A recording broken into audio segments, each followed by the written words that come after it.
जय श्री कृष्ण। गीता का तीसरा अध्याय और पांचवां श्लोक। अब भगवान मनुष्य की, जीव की परतें खोल रहे हैं। परत खोलने का मतलब हमारा जो ये शरीर है, हम जो जीव हैं, वो हम 5 तरह के शरीरों में रहते हैं।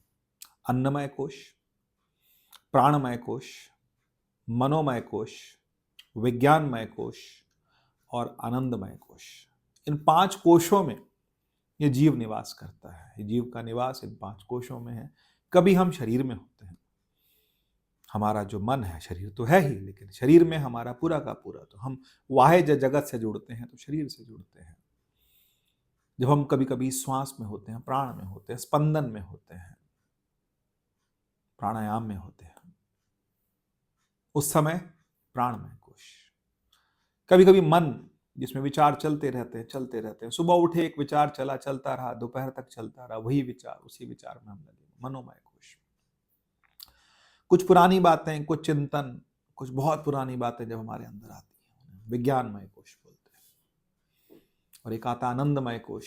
जब इन सब कोशों से हम परे चले जाते हैं तो फिर हम आनंद में रहते हैं। बस जीव अपने ही आनंद में है।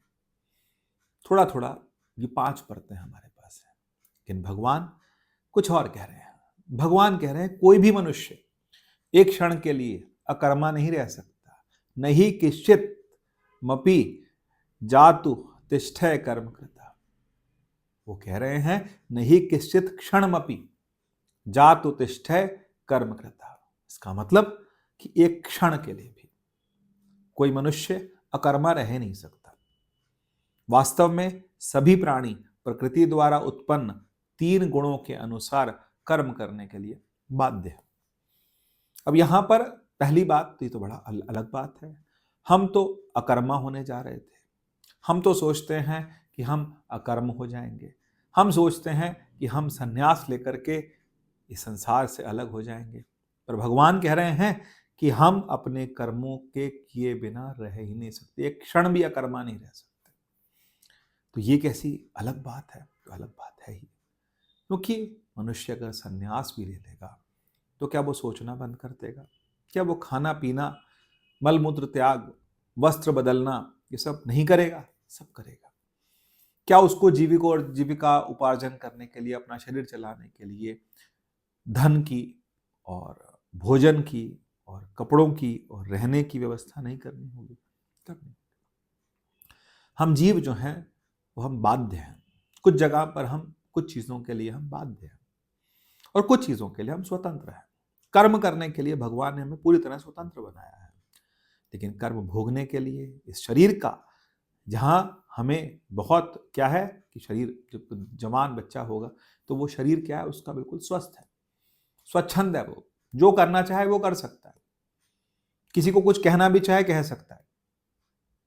लेकिन एक समय ऐसा भी आता है जब शरीर का होना हमें भुगतना पड़ता है।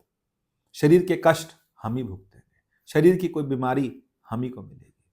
हम कर्म करने के लिए स्वतंत्र भी हैं, लेकिन हम कर्म भोगते भी हैं। हम या तो बहुत ज्यादा, हाँ, भगवान ने गुणों की बात की। पहला गुण सतोगुण।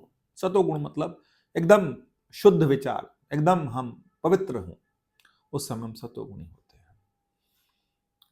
कुछ काम कहा जाए, हम काम कर सकते हैं जो भी हमारे सन्मुख आता है, लेकिन हम लोग एक प्रसन्न मुद्रा में रहते हैं जब हम सतोगुणी होते हैं। तमोगुणी का मतलब होता है, तम का मतलब होता है तमस, तमस का मतलब होता है आलस।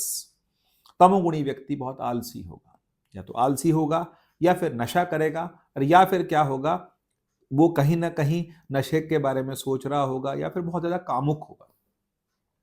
ये तमोगुण है, और उसी के बारे में सोच रहा होगा। और तीसरा आता है हमारे पास में, जिसको हम रजोगुणी बोलते हैं। व्यक्ति काम करने के लिए, कर्म करने के लिए बहुत तेजी से सब तरह के काम करता है। कभी लगता है इसको थकता ही नहीं है इंसान, ये काम ही करता रहता है, लगा रहता है, प्रवृत्त है। 2 शब्द आ गए, प्रवृत्ति और निवृत्ति।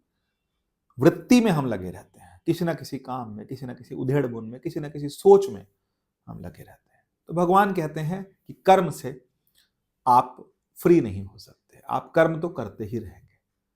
तो फिर मनुष्य कहता है मैं तो फंस गया इस देह में आकर के, हम तो फिर हम कुछ नहीं कर सकते? कर सकते हैं।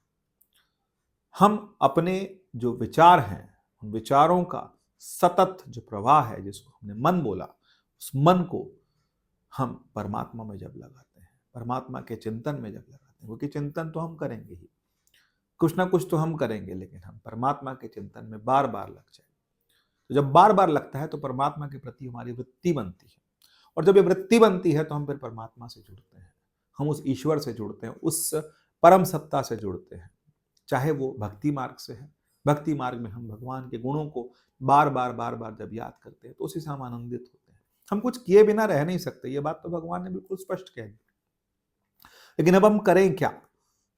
हम भगवान के लीला गुण, उनका स्वरूप, उनके बारे में जानने की कोशिश करें, प्रयास करें। अन्यथा हम इन विचारों के साथ लगे लगे या तो तमोगुण में, सतोगुणों में, और या फिर तीसरा कौन सा आता है हमारे पास में, जिसको हम बोलते हैं रजोगुण, इस रजोगुणों में पूरा का पूरा जीवन जो है हमारा खत्म हो जाएगा। भगवान का ये कहना कि कोई ये कहे कि मैं अकर्मा हूं, नहीं, अकर्मा नहीं हो सकते। कर्म तो करने पड़ेंगे, लेकिन कर्म से योग, कर्म से परमात्मा की प्राप्ति, ये हमारे जीवन का लक्ष्य होना चाहिए। जय श्री कृष्ण।